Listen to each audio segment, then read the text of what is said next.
Olá, meus queridos, sejam bem-vindos na reflexão que está vindo aqui. Escuta, traumas, inseguranças, desejo de querer mandar em tudo, tudo tem que ser do meu jeito.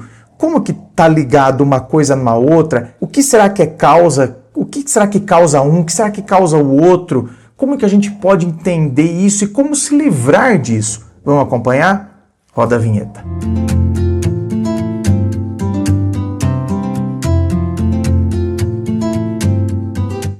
E vamos então à pergunta dela que diz assim: André, voltei a ficar com meu ex-ficante, só que agora queremos fazer diferente, só que eu tenho medo das minhas inseguranças e traumas atrapalhar, e eu tenho essa mania de querer mandar em tudo, sabe? Ah, bom, meu bem, mas então, eu tenho essa mania de querer mandar em tudo.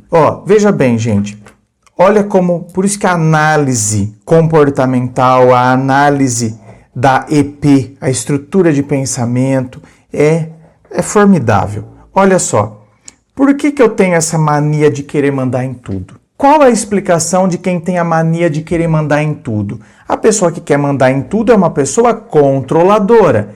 E por que a pessoa é controladora? Porque a pessoa é insegura. Olha o que ela falou aqui, ó.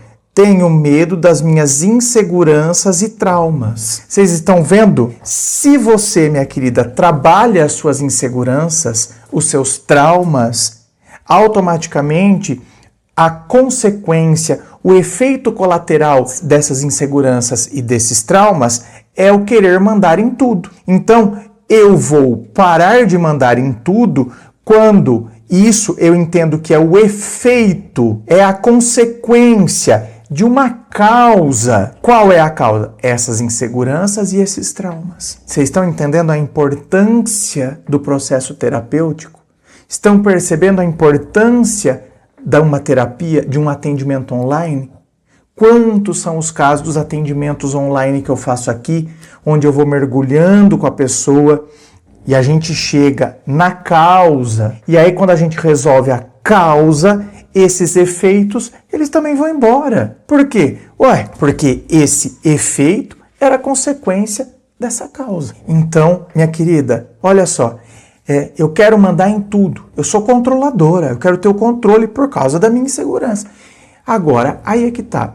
Essa insegurança. André, como que eu identifico de onde vem minha insegurança? É só analisando a história. É aí que a filosofia clínica entra com a questão da historicidade. É a história. E veja bem, quando a gente analisa a história, olha que interessante. A historicidade. A gente tem consciência que essa história é a história vivida e relatada por você. Não significa que é a história de fato. Porque vamos imaginar que, assim como tem a caixa preta no avião, que vai registrando tudo o que acontece no avião, vamos imaginar que nós tivéssemos um mecanismo dentro de nós que fosse a nossa caixa preta. E aí, quando batêssemos a bota, que é um eufemismo para morrermos, quando morrermos, tirassem essa caixa preta e ali tivesse, detalhe por detalhe, de uma maneira objetiva, tudo que aconteceu na nossa história de vida, a nossa história de vida.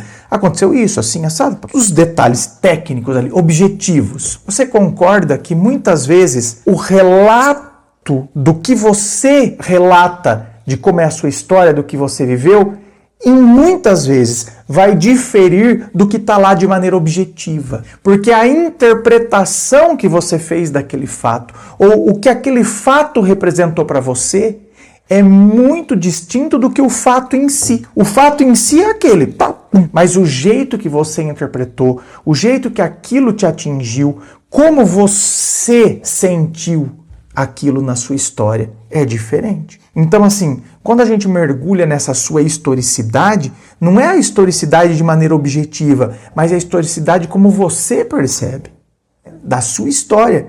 Tanto que, se a sua mãe contasse a sua história, até os seus 10 anos de idade, talvez a sua mãe relate de uma outra maneira. E você, ao relatar a sua história, até os 10 anos, você vai relatar de uma forma totalmente diferente do que a sua mãe relatou. Então, é necessário, meus queridos, que a gente mergulhe para que a gente possa descobrir essa insegurança, de onde que vem, de que razão, de qual momento, qual situação.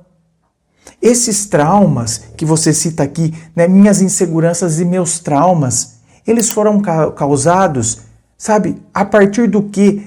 Traumas no plural, então são várias situações, não foi uma única situação pontual. Então, de repente, é um trauma que eu tive no relacionamento dos meus pais. Eu era muito criança quando meus pais se separaram, eu fiquei desesperada, eu me senti culpada de ver meu pai ir embora, né? Parece que era eu implorava para que ele não fizesse aquilo, para que ele ficasse. Então eu tive isso. Depois isso, num relacionamento que eu tive na juventude, fiz o gatilho, fiz o link com a situação que eu vivi do meu pai. Então eu vivi um relacionamento onde eu tive muita dependência emocional daquele namorado que eu tive na juventude, onde eu vivia com medo de que ele fosse me deixar e ele se aproveitava disso. Ele era meio sádico, ele gostava de ver o meu sofrimento.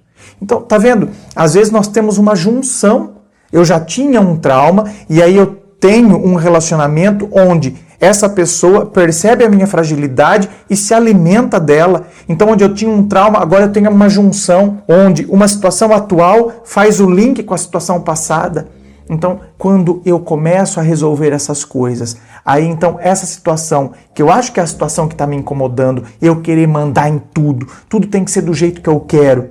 Quando isso, na verdade, é uma situação ruim, uma pessoa mandona, que é controladora, tem que ser do jeito que ela quer. É ruim conviver com uma pessoa dessa, mas essa pessoa, por vezes, ela é desse jeito por causa das situações do que está lá nos bastidores dela.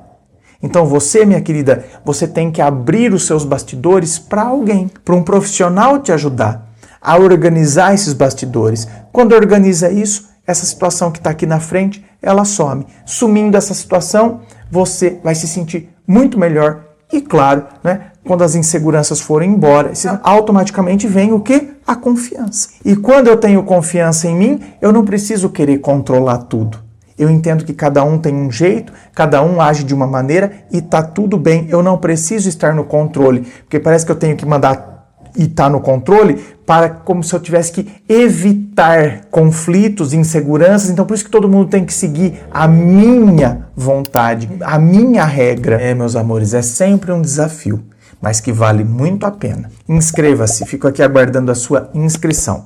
Lembrando a você que aqui embaixo, na descrição do vídeo, tem as informações dos atendimentos que eu faço, tem as informações dos meus livros, Dor de Amor Tem Jeito, Teu Amor Próprio Te Salvou, que vão te auxiliar neste processo do autoconhecimento. Muito obrigado, beijo no coração e, é claro, um forte abraço.